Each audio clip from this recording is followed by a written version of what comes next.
lo que vamos a decir hoy.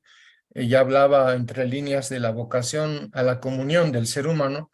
También a Rodrigo Guerra, que pues nos ha hecho ver lo complicado, lo complejo que es todo esto, la cantidad de factores que entran aquí. Y sin duda, pues ya con la experiencia de pues muchos años de clase y pues a la luz de la misión de nuestra Facultad de Bioética, que es pues centrar todo en torno a la persona humana, poner la persona verdaderamente al centro de nuestras consideraciones, pues podemos ir entre todos construyendo una bioética pues que está al servicio del hombre, no con con la mayúscula, ¿no?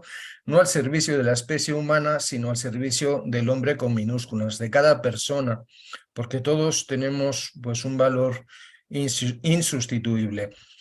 El tema de hoy, la clonación, es un ejemplo típico de los problemas complejos en la bioética. Todo lo que ha dicho Rodrigo Guerra lo vamos a aplicar ahora a modo de ejercicio. Es decir, esto es uno de los que yo llamo temas iceberg. El iceberg es un pedazo de hielo que flota en el mar. Tú ves una parte, hay 9 décimas partes debajo del agua que no ves a simple vista. Vamos a ir profundizando en este tema para ver que realmente es un tema complejo y que pues hay mucho donde profundizar. Para desarrollar este tema vamos a seguir 3 partes. Una primera parte de introducción, una especie de fotografía de la realidad.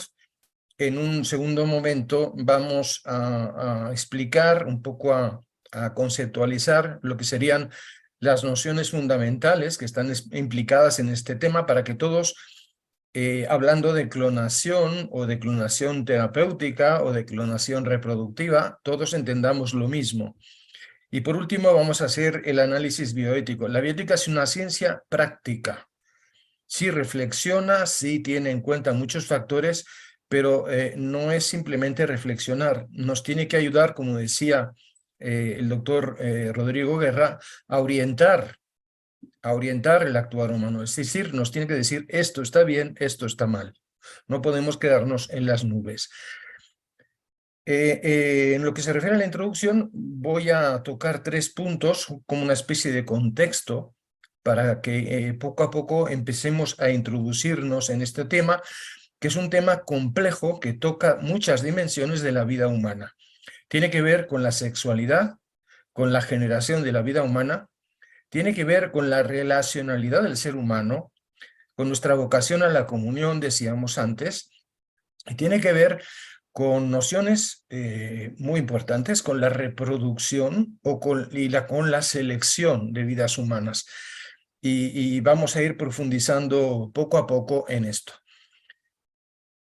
Entrando ya a este contexto, yo quisiera hablar un poco desde la visión del personalismo, ese personalismo ontológicamente fundado, bien fundado, metafísicamente y antropológicamente, donde entendemos que el ser humano es el vértice de la creación, por eso Dios lo creó el último día, porque es el ser más perfecto de la creación, es el centro de la creación. Desde esa visión personalista, pues qué decir de la sexualidad humana. Pues decir 3 cosas muy sencillas. La primera es que la sexualidad es una experiencia que toca todas las dimensiones de la vida humana, toca toda la persona.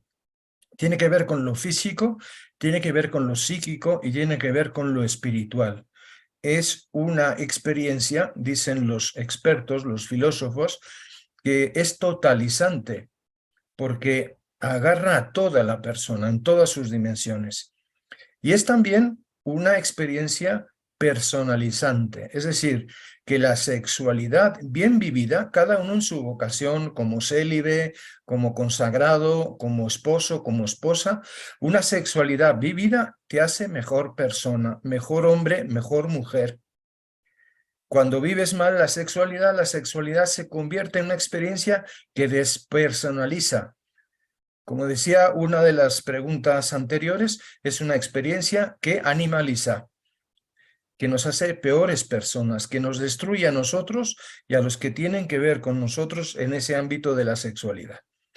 En segundo lugar, la sexualidad humana, desde el punto de vista físico, morfológico, de la forma del cuerpo humano, desde el punto de vista de la experiencia, nos descubre dos elementos. Un elemento que podemos llamar complementariedad. Hasta en el lenguaje coloquial nosotros hablamos de la persona de la que nos hemos enamorado como de nuestra media naranja, ¿no? Hemos encontrado la otra mitad, nos sentimos completos, plenos, realizados, ¿no?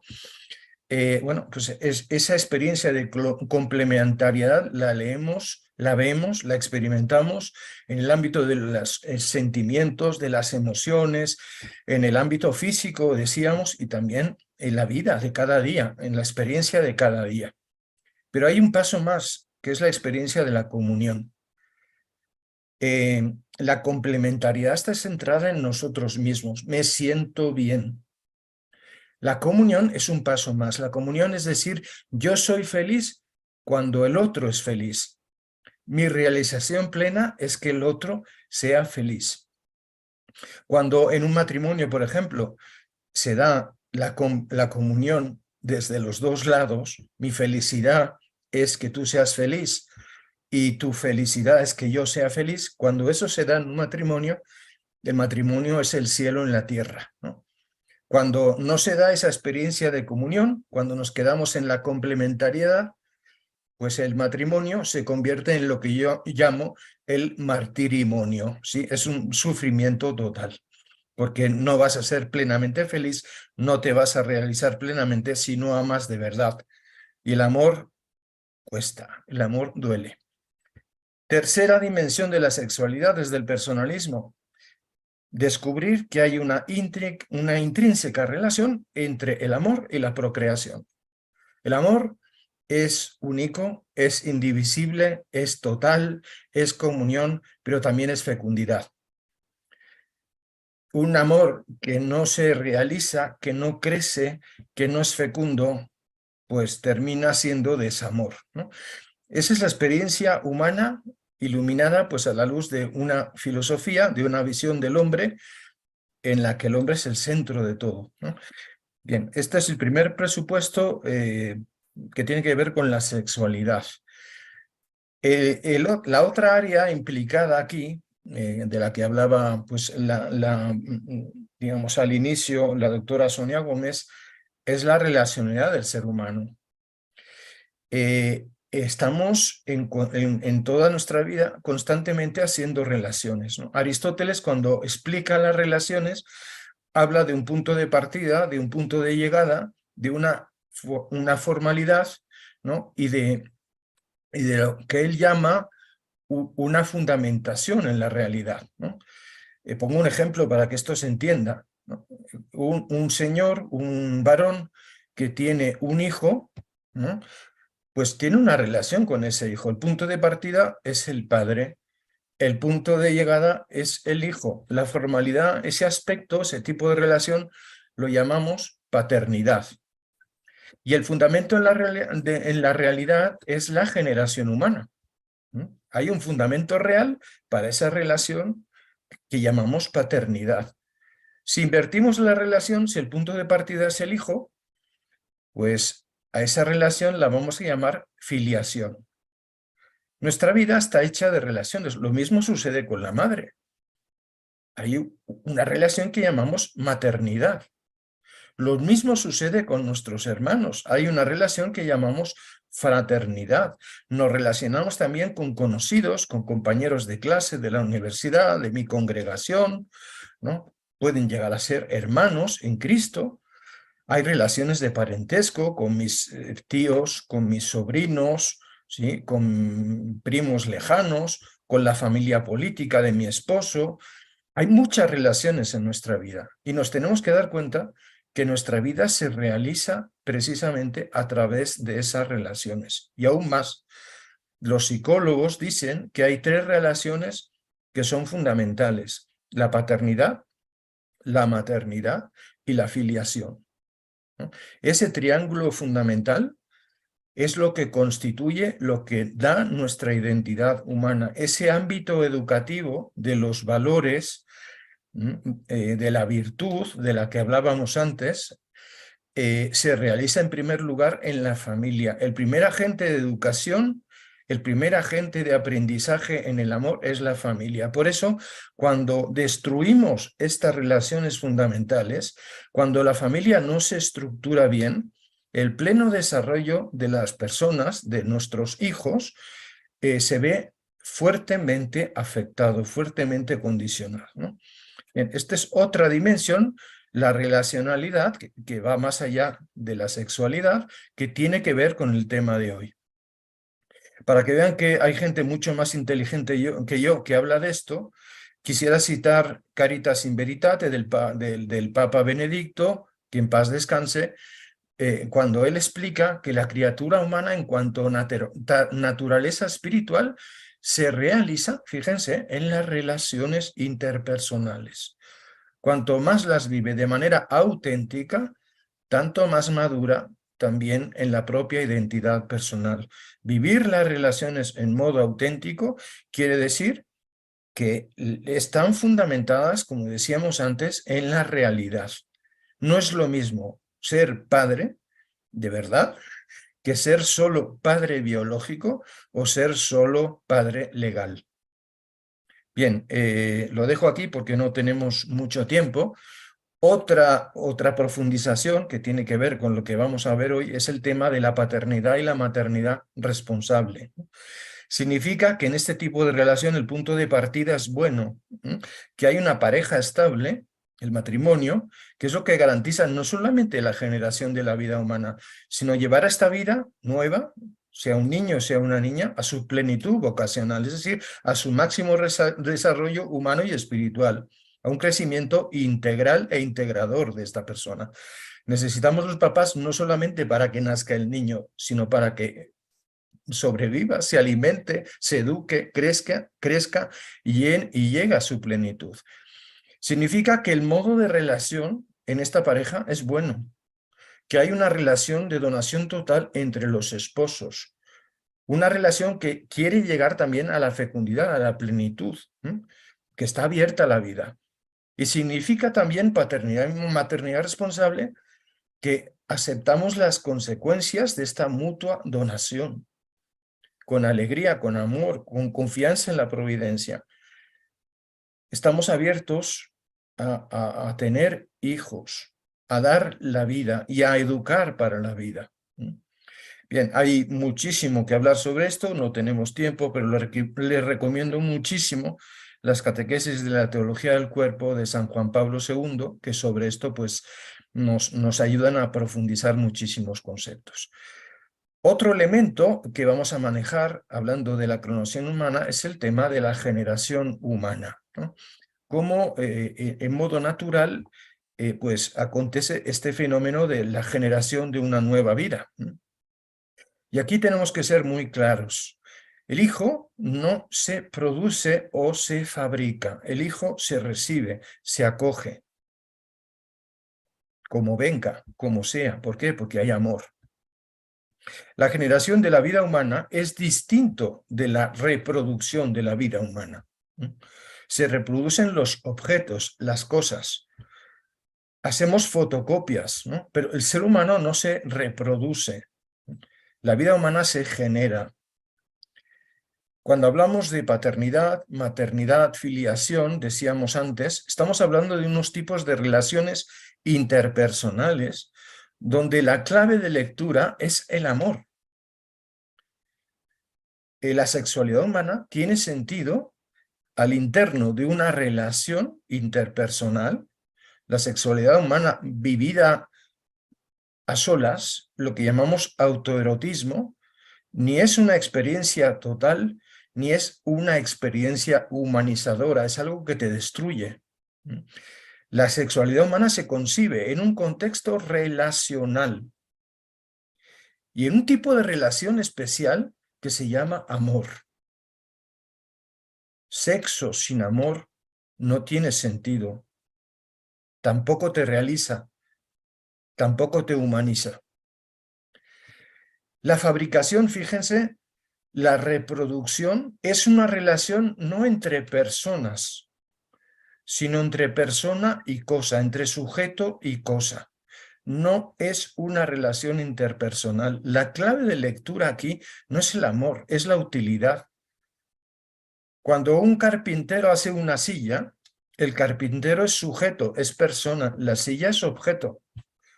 Y si la silla sale mal, pues hago otra. La reciclo, tomo las partes que sirven para fabricar otra. Ese objeto que fabrico es para usarlo. No vale por sí mismo, vale por el uso que voy a dar. Lo voy a vender, ¿no? Me va a dar una satisfacción, pero no vale por sí mismo. Y en esta dinámica de producción, de utilidad, de desamor, el control de calidad entra, lo queramos o no. Y esto tiene que ver con temas que creo que ya han abordado, la reproducción artificial, y tiene que ver muchísimo con el tema que vamos a ver hoy, el tema de la clonación. Entonces, hemos hecho un contexto de algunas nociones. Yo sé que he ido muy rápido, les pido disculpas, ¿no? Aquí habría que explicar las cosas muchísimo más, pero ahora entendemos en qué ámbitos nos estamos moviendo y podemos empezar a dar las nociones fundamentales en torno a este gran tema que es la clonación. Lo primero es aclarar el término. ¿Qué significa clonación?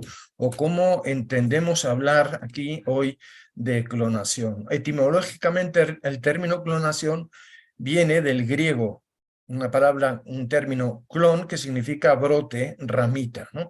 Y en biología indica la posibilidad de duplicar el patrimonio genético de una estructura molecular, ¿no?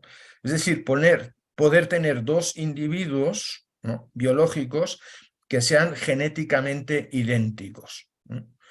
Claro, es un término que se usa para muchas cosas, ¿no?, y que puede tener muchos significados. Nosotros hoy hablamos de pues, hijos que se parecen mucho y decimos, oye, parecen clones, ¿no? O hablamos de clonar tarjetas de crédito, ¿no?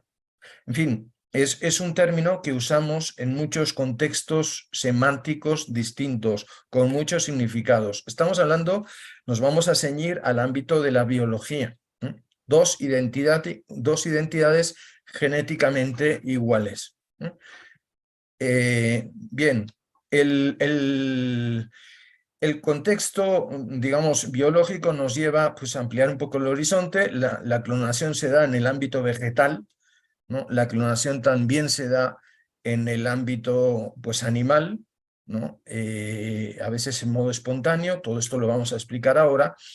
Y como les decía, lo que la gente entiende normalmente en el lenguaje coloquial cuando hablamos de clonación, pues es la producción de individuos genéticamente idénticos, ¿no?, a partir de un original que, digamos, es como la muestra, ¿no? Y lo característico de la clonación es que para este tipo de reproducción no necesitamos el encuentro y la fusión de las células germinales masculinas y femeninas.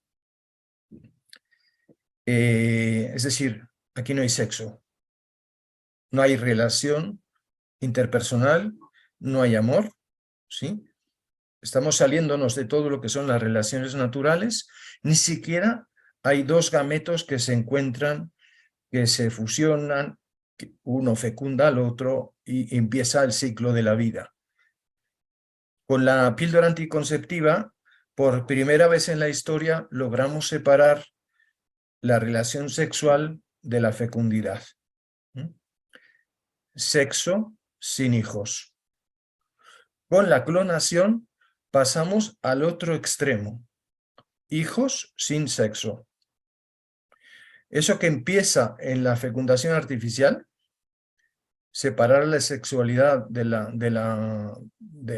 digamos, de la concepción, se lleva aquí al extremo. Hijos sin sexo. Esto, decía, pues puede darse en la naturaleza en modo espontáneo. Hay un fenómeno que se llama la gemelación, ¿no?, homocigótica, ¿no?, de un solo cigoto, de una sola célula huevo fecundada, ¿no?, espontáneamente en una etapa muy inicial del desarrollo del embrión, se produce una división y se originan dos gemelos, mellizos idénticos, ¿no? Con el mismo patrimonio genético. Bien, entonces tenemos un cigoto original y espontáneamente se divide y después pues tenemos dos embriones. Esto, de alguna manera, voy a ir rápido, no quiero aburrirlos con todas estas cosas, ¿no? Pero podemos provocarlo de alguna manera, ¿no? Además de ese fenómeno de la gemelación espontánea, podríamos usar una técnica que se llama embryo splitting, con una especie de fisión gemelar, ¿no? O desdoblamiento de embrión, que consiste en dividir en una etapa muy inicial, como ven en este esquema de la ranita, ¿no? Dividir una célula, un huevo, en este caso de rana, en una fase muy inicial, dividirla en dos, dando origen a dos ranas, ¿no? Genéticamente idénticas. Es decir, que a partir de un embrión de 4 o 8 células, muy inicial, ¿no? Pues empezamos a obtener más embriones, 4, 8, en fin. Esto es bastante teóricamente posible, con un número muy reducido. A medida que va creciendo el número de divisiones, pues esto se empieza a complicar más, ¿no? Pero simplemente para visualizar que existe la posibilidad de intervenir en un modo artificial sobre un embrión en etapas muy iniciales, dividirlo y dar origen a dos embriones. Es lo que se llama embryo splitting. Si hablamos de clonación en sentido estricto, nos estaríamos refiriendo a un tipo de técnica particular que se llama trasplante nuclear. Es decir, es algo que es mucho más complejo que una gemelación natural, es la producción de sujetos caracterizados por una identidad genética fundamental. Esto es importante, cada palabra es importante. No es una identidad genética total, es una identidad genética fundamental, ¿no? Y esto se produce a partir de células adultas que son devueltas a condiciones de potencial informativo original, ¿no? Y trasplantadas a ovocitos privados de su núcleo. Explico esto porque es un poco complejo, ¿no? Tomamos una célula adulta, le quitamos el núcleo, le ponemos el núcleo de una célula embrionaria, ¿no? Y le damos un toque eléctrico para activarla y esa célula se convierte en una célula embrionaria, en un embrión.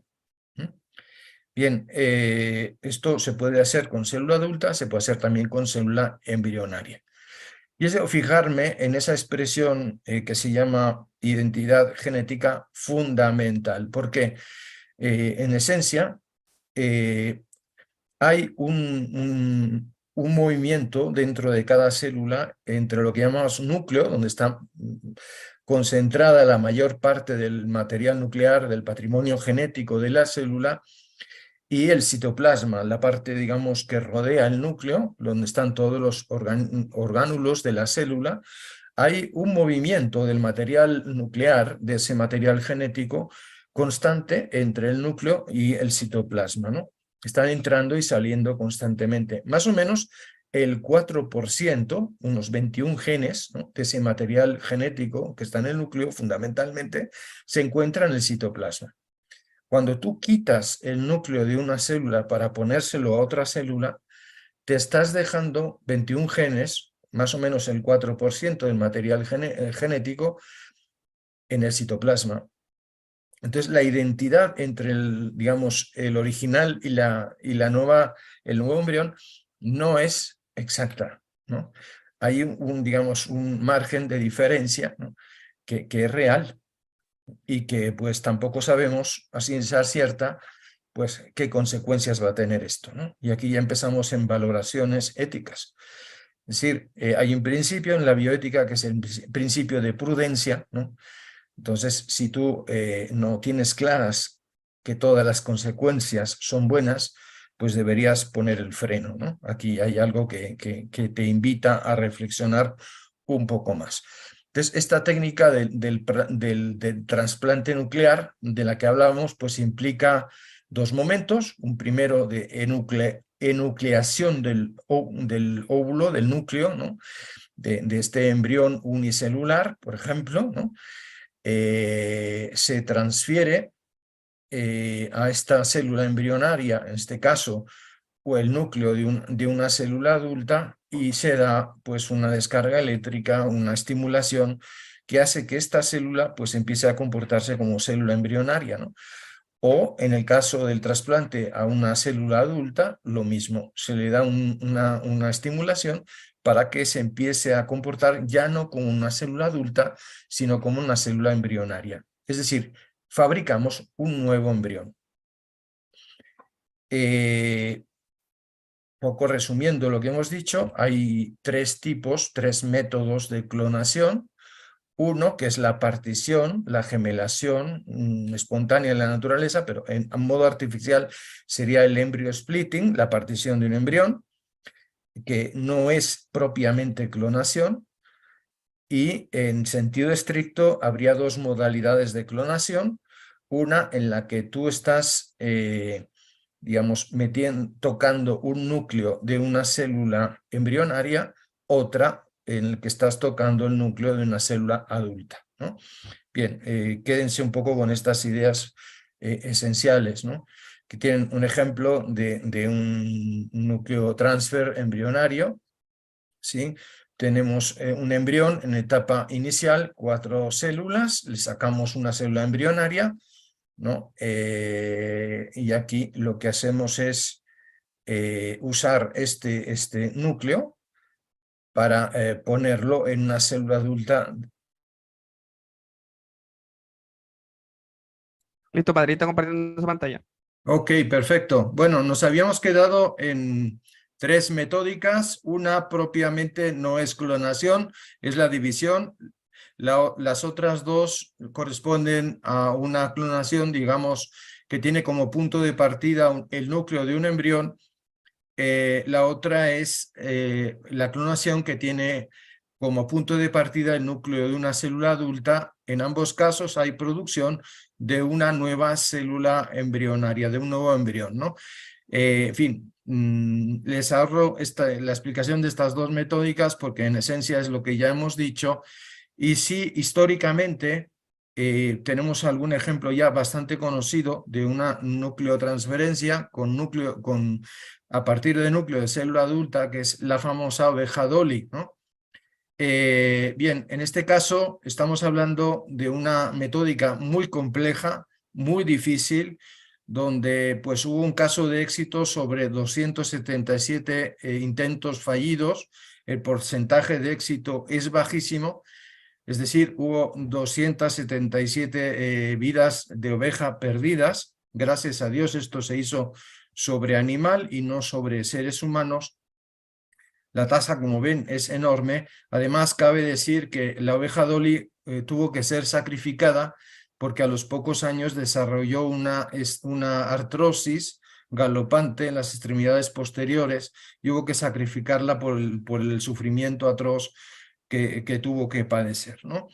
Entonces, digamos, a nivel humano, pues también se han hecho intentos, sobre todo en Extremo Oriente, en China, en algunos laboratorios de Estados Unidos, en fin, intentos, y siempre con mucho miedo a ir más allá del día 14, donde ustedes saben, el reporte Warren dice que antes del día 14 estamos manejando preembriones, es decir, embriones que todavía no son humanos. Es una fábrica, digamos, de un concepto nuevo para hacer pasar, digamos, una cuestión pues muy injusta, ¿no? Que es la eliminación de vidas humanas.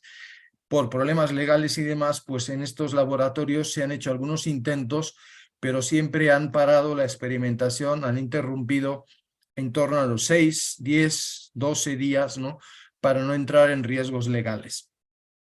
Bien, lo importante, en China pues hay también casos, sabemos, Hay un doctor que estuvo pues en cárcel varios años, está por salir y ha dicho que él va a continuar haciendo experimentos. El tema no es el éxito en la clonación sobre seres humanos, el tema es como lo de Pedro y el lobo, ¿no? En los medios de comunicación nos van mandando noticias, hubo una clonación que son falsas, en realidad lo que hubo es embryo splitting, como en el caso de Washington, esa división artificial, pero no es verdadera clonación. En China probablemente se han hecho clonaciones, pero digamos, la realidad es que son experimentaciones muy precarias, van mandando a los medios la noticia varias veces, secuenciada en el tiempo, y la idea es que la población se acostumbre y ya cuando llegue la verdadera clonación, pues no reaccionemos, ¿no? Ya lo demos como un hecho consumado. En fin, la metódica es muy compleja, se ha ido aprendiendo, por ejemplo, que para que esas divisiones tengan éxito hay que ir poniendo pues alrededor de cada célula extraída una capa pelúcida, una masa crítica, digamos, de alimento, de protección de esa célula separada para que pueda sobrevivir, en fin. Pero en realidad, la mayoría de investigaciones que se han hecho, si uno se pone a estudiar, no es verdadera clonación, es división artificial, ¿no? Generación de un embrión, digamos, dividido. Otra distinción que se maneja es la distinción entre clonación terapéutica y la clonación reproductiva. La clonación reproductiva sería que yo fabrico, de acuerdo al modelo original, un modelo fundamentalmente idéntico, hacer copias. Se murió mi mascota, un gato, y yo quiero un gato prácticamente idéntico al que yo tenía, porque así pues colmo esa sensación de vacío, esa melancolía existencial Padre, que tengo, ¿no? Y esto que puedo padre, ¿me hacer y escucha? que algunos han hecho con animales, ¿no? Pues se pretende o se hipotiza hacerlo con seres humanos, por diversas motivaciones que después veremos, ¿no? La clonación terapéutica Padre, sería, bueno, estábamos viendo la diferencia entre la reproductiva y la clonación así llamada terapéutica, ¿no? Vamos a verlo gráficamente y así quizás se entiende mejor. Yo tengo aquí el blastocisto, ¿sí? En esta célula que está creciendo en modo rápido, estamos en torno a los 5 días, 6 días de vida del embrión, 4 días, etapa muy temprana. Tenemos una zona gruesa donde está el núcleo, lo que va a ser las células embrionarias, lo que va a ser el futuro embrión. Tenemos toda una parte que se llama el embrioblasto, ¿no? De esto van a derivar todo lo que tiene que ver con la nutrición del embrión, o sea, los sacos, el saco amniótico, la placenta, etcétera, ¿no? Las células embrionarias están aquí, en esta parte más o menos gruesa, ¿no? Se va acumulando líquido dentro, se hace una cavidad, eso es el blastocisto, donde hay mucho líquido, porque el embrión es una célula que está en constante división, en constante diferenciación celular y tiene un consumo de energía brutal, brutal, ¿no? Entonces digo, esto se va desarrollando, va creciendo, se va haciendo más densa esta cantidad de células embrionarias, ¿no? Que van a durar, o sea, es el embrión que se está desarrollando. ¿Qué hacen los científicos? Toman células de esta parte del embrión, ¿sí? Extraen, las ponen en un medio de cultivo con nutrición, y estas células tienen una gran capacidad de multiplicación y una gran capacidad de división, ¿no? Aquí pues estamos hablando de células estaminales, ¿sí? Stem cells embrionarias. Y es tal la capacidad de diferenciación celular que pueden dar lugar a diferentes líneas celulares, ¿no? El embrión en realidad tiene 3 capas. Esto es complejo, el ectoplasma, o sea, el ectodermo, perdón, que es de donde la capa más externa, de ahí van a derivar la piel, los órganos de los sentidos. Hay una capa media que se llama mesodermo, donde están los músculos, los huesos, todo el esqueleto, y una capa interna, endodermo, de donde va a derivar pues, todo lo que son las vísceras, los órganos, las glándulas, el tubo digestivo, etcétera, ¿no? Van tomando células de estas partecitas y van desarrollando líneas celulares diferentes. ¿Para qué? Para supuestamente fabricar tejidos u órganos nuevos que tengan la misma carga genética del original, ¿sí?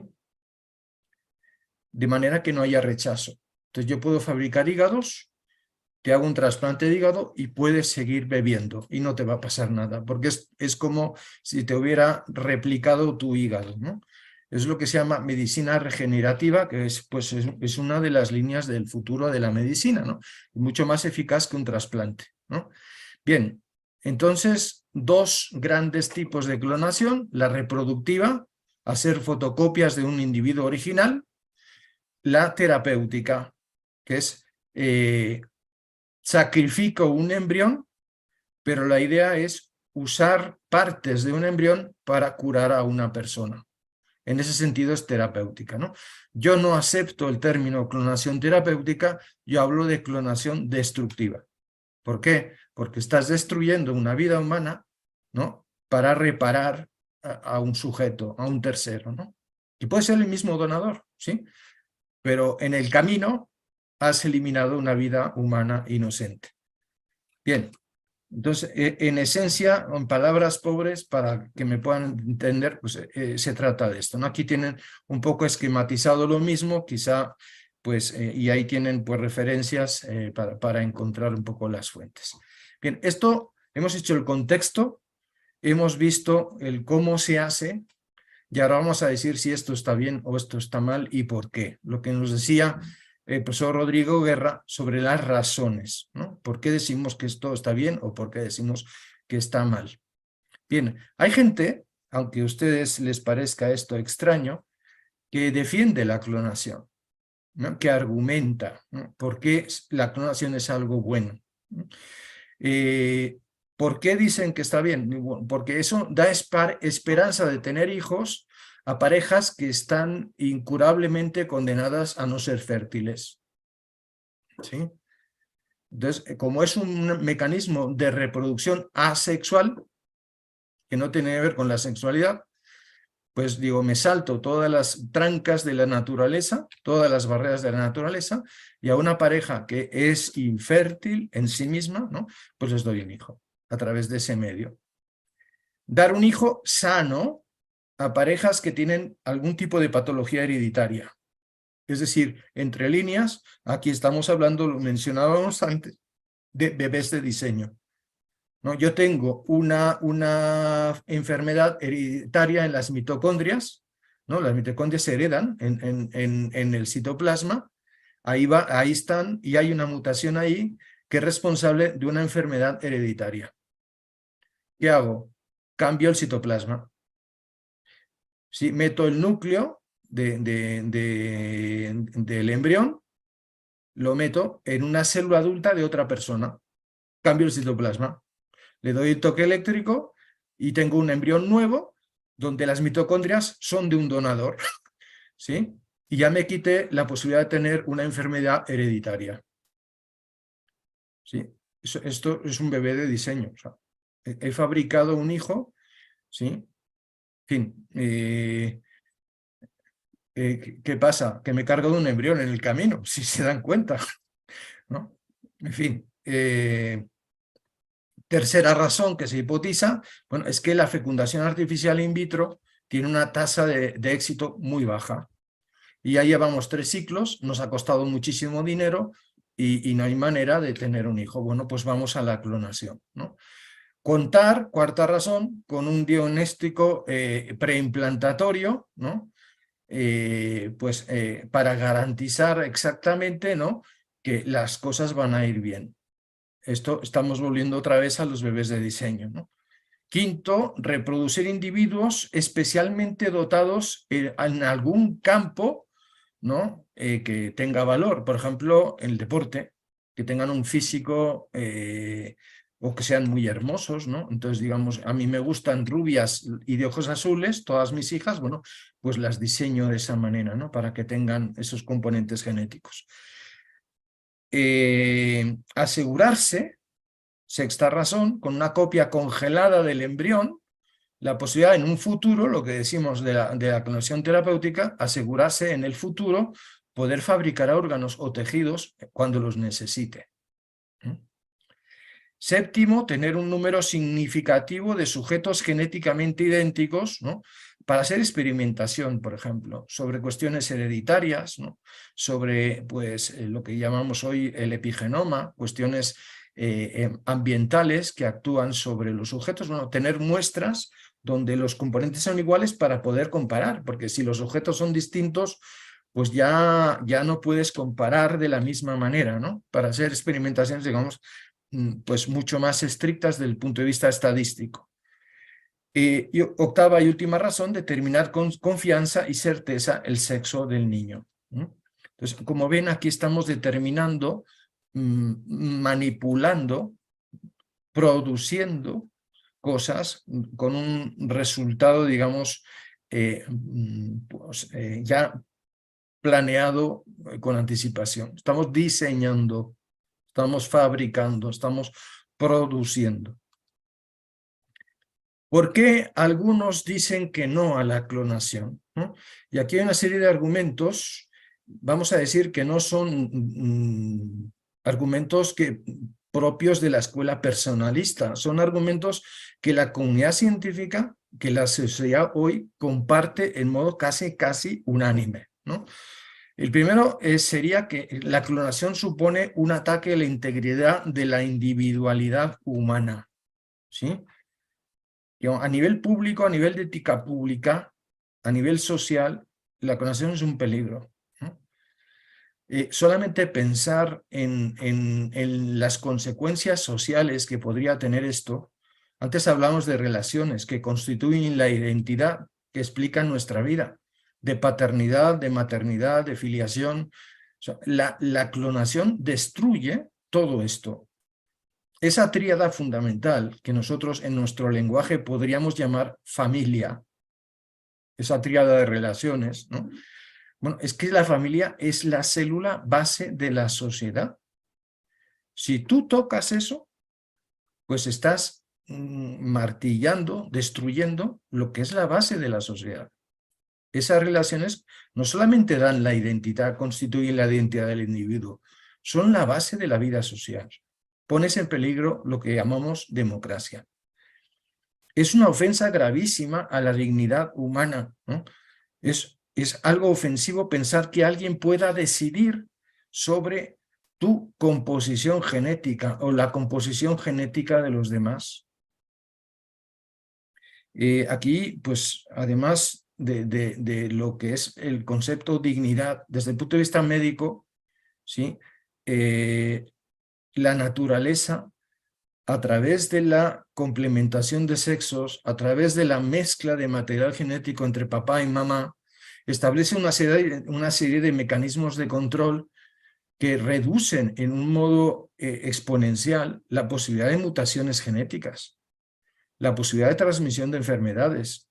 La naturaleza no hace nada porque sí, tiene unas leyes que van precisamente a favor, ¿no? de los resultados óptimos, mejores. Por eso yo repito mucho en mis conferencias que Dios perdona siempre. Los hombres a veces perdonamos, pero la naturaleza nunca perdona. Cuando tú te saltas las reglas de la naturaleza, pues alguien la pagará, antes o después. Tercera argumentación, la clonación viola la libertad personal. O sea, es el método, dice Hans Jonas, filósofo judío, ¿sí? La clonación es el método más despótico y al mismo tiempo la forma, digamos, más esclavista de manipulación genética. Su objetivo, dice, no es la modificación arbitraria de la sustancia hereditaria, sino precisamente la fijación igualmente arbitraria frente a la estrategia dominante de la naturaleza. ¿Qué quiere decir Hans Jonas con esta frase? Que lo que hace la naturaleza es ir evolucionando, ir adaptando, ir mezclando. Hace cosas nuevas. La clonación es ir atrás, es una regresión, no es un progreso. Es fijar el modelo original. Es impedir que la naturaleza mejore los resultados, vamos a decirlo así, ¿no? Desde el punto de vista, digamos, pues científico, es un paso atrás la clonación, no es un progreso real, ¿no? La clonación, por último, hace del hombre un medio y no un fin en sí mismo. Es decir, nos cosifica, nos convierte en objetos, dejamos de ser sujetos. Por eso somos reproducidos, somos fabricados, somos manipulados.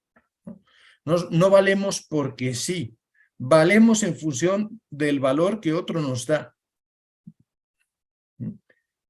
Y eso se aplica no solo a la clonación reproductiva, se aplica también y sobre todo a la así llamada clonación terapéutica, donde tú te conviertes en medio para la salud de otro, donde tú no vales por ti mismo, sino que vales en función de la utilidad que tienes para otro. Hay otros argumentos que podríamos añadir a partir del acercamiento personalista, por ejemplo, en la clonación, digamos, la generación de una persona, de un nuevo ser humano, quedaría completamente delegada, si se dan cuenta, a una intervención técnica, de forma completamente asexual. Aquí llevamos al extremo, lo decíamos antes, la separación entre sexualidad y reproducción, ¿no? Que ya estaba presente en muchas formas de reproducción asistida, ¿sí? Pero aquí se lleva al extremo. Lo decíamos antes, de sexo sin hijos a hijos sin sexo. La clonación humana, además, constituye una manipulación radical de lo que llamamos racionalidad constitutiva, ¿no? De la complementariedad de la que antes hablábamos, que es necesaria en el origen de la procreación humana. No solamente nos estamos saltando las reglas de la naturaleza, estamos yendo contra nuestra misma experiencia existencial de lo que es la vida, de lo que es el amor, de lo que son las relaciones humanas. En ese proceso de clonación, tercera argumentación, se pervierten, lo mencionábamos antes, las relaciones fundamentales constitutivas de la persona humana. La filiación, la consanguinidad, el parentesco, la paternidad. Fíjense solamente en esto, medítenlo un momento, ¿no? Una persona puede ser gemela de su madre, carecer de padre biológico y ser a la vez la hija de su abuelo. ¿Sí? O sea, lo que es la identidad personal y la base de la vida social, aquí queda en la clonación pues completamente destruida. Otros argumentos que podríamos aportar pues es evidentemente la gran cantidad de embriones que necesariamente serían sacrificados en todos estos procesos, el altísimo riesgo, segunda razón, de que los seres humanos producidos por clonación sean portadores de graves anomalías genéticas. ¿Por qué? Porque hemos saltado todos los mecanismos de control de la naturaleza. Y tercero, porque podríamos correr el riesgo de que estos intentos, estas experimentaciones, de generar seres humanos que no tienen absolutamente ningún punto de contacto con la sexualidad, ¿no? A través de todas estas metódicas, ¿no? Pues culminen ese proceso de separación de la sexualidad y del amor. Algo que ya estaba profetizado en un documento de los años 60, que es la Declaración de la Congregación de la Doctrina de la Fe, Donum Vitae, ¿no? Que tiene que ver con la procreación artificial, pero también con la clonación, que está específicamente mencionada ahí. Bien, en resumen, pues la clonación, si tuviéramos que dar un juicio moral, deberíamos decir, de todos estos argumentos y razones que hemos visto desde una perspectiva común, el ámbito de la ciencia, desde una perspectiva personalista y desde un acercamiento a partir de la experiencia humana, deberíamos decir que la clonación es algo gravemente ilícito en sí mismo. ¿Por qué? Porque compromete muchas cosas, muchos valores, dimensiones no solamente teóricas, no solamente de fe, ¿no? Cuestiones de razón y cuestiones que suscitan una gravísima preocupación a nivel también social. Utilizando terminología clásica, deberíamos decir que la clonación en sí misma es algo intrínsecamente deshonesto, perverso, ¿sí? Pervierte la verdad de las cosas, presenta como bueno algo que en sí mismo, existencialmente, es malo. Dicho de otra manera, en ninguna circunstancia la clonación podría ser algo bueno. Siempre va a permanecer como algo que en sí mismo está mal. Bien, la misma Asamblea General de las Naciones Unidas en 2005 pues declaró la clonación como algo pues prohibido. Estableció una especie de moratoria universal ante estas experimentaciones salvajes en algunas clínicas, en algunos laboratorios de Estados Unidos o de China. Hubo mucha presión social y Naciones Unidas se pronunció en la Asamblea de 2005 diciendo no a la clonación. ¿Qué ha pasado? Pues que el lenguaje de los documentos de las Naciones Unidas, como ustedes saben, es un lenguaje de consensos. No es que partimos de una serie de realidades y llegamos a conclusiones, sino que vemos qué conclusiones podemos compartir y a partir de ahí hacemos el documento. El resultado de esto es que hay documentos donde dicen en el mismo párrafo no a una cosa y sí a esa misma cosa, ¿no? A veces hay muchas ambigüedades. Y fruto de esta ambigüedad, la UNESCO, a partir del 2008, ha empezado a emitir documentos, a hacer pronunciamientos, donde en esencia lo que se dice es clonación reproductiva, hacer fotocopias de individuos, no. Pero clonación terapéutica, sí. Y la presión es muy fuerte. ¿Por qué? Porque esa medicina digamos, reconstructiva, esa medicina que fabrica órganos, tejidos, incluso para consumo personal, es algo que desde el punto de vista económico promete mucho. Entonces hay fuerte presión de algunas lobbies para que esta moratoria sobre la clonación se reduzca solamente a la clonación reproductiva y se abra la posibilidad de hacer inversiones sustanciosas en campo de investigación en torno a la clonación reproductiva. Podríamos decir que en el mundo hay dos grandes grupos de presión. Uno en zona europea, donde se está promoviendo que la moratoria se mantenga, y otra en ámbito anglosajón, Estados Unidos, Inglaterra sobre todo, donde la presión es fuerte de cara a la clonación así llamada terapéutica, ¿no? Bien, todo esto para, digamos, aunque no es el tema que nos incumbe hoy, pero para que tengamos más claridad de cosas, todo esto es un tema obsoleto desde el punto de vista científico. ¿Por qué?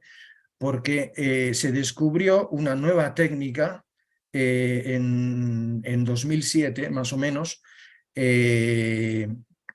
Ahora les voy a presentar un poco al autor, un científico, Yamanaka, que desarrolló una técnica donde bloqueando 4 genes de la célula podemos fabricar una célula estaminal de gran potencia de división y de diferenciación, se llaman estaminales inducidas, que pues implican que ya no es necesario sacrificar ningún embrión. Yo no tengo que manipular embriones para lograr células totipotentes, células multipotentes inducidas, ¿no?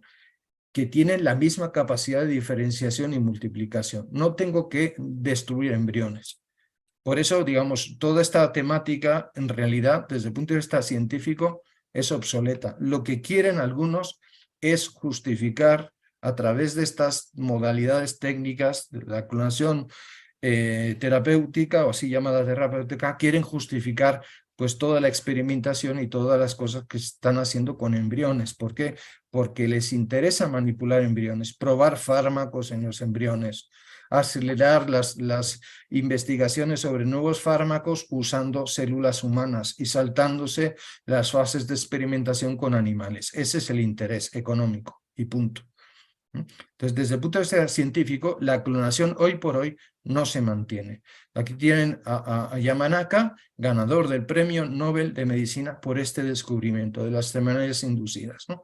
Y ahí tienen pues, el link también a la publicación científica donde se explica un poco toda esta técnica que en los últimos años incluso se ha mejorado. O sea, es obsoleto hoy a nivel científico justificar la clonación por ningún motivo. Bien, hay muchas fuentes para nuestro tema. Yo no quiero alargarme más, quiero dejar espacio para preguntas, si es el caso. Sobre todo, yo mencionaría la Pontificia Academia para la Vida, que en este campo ya desde hace años pues, ha estado profundizando lo que es fecundación artificial, lo que es toda la temática que implica manipulación de embriones, ¿no? Y tenemos pues, documentos muy bien preparados, y yo diría, incluso desde el punto de vista científico, documentos muy sólidos sobre toda esta materia, ¿no? En particular, pues algunos pronunciamientos sobre clonación de la Santa Sede, grupos de trabajo de la Academia para la Vida fundamentalmente, pues llevan un aparato crítico, es decir, una cantidad de citaciones sobre publicaciones científicas que yo no he encontrado en otras fuentes de literatura científica. Es decir, son pronunciamientos muy sólidos y desde el punto de vista del mundo científico muy respetadas.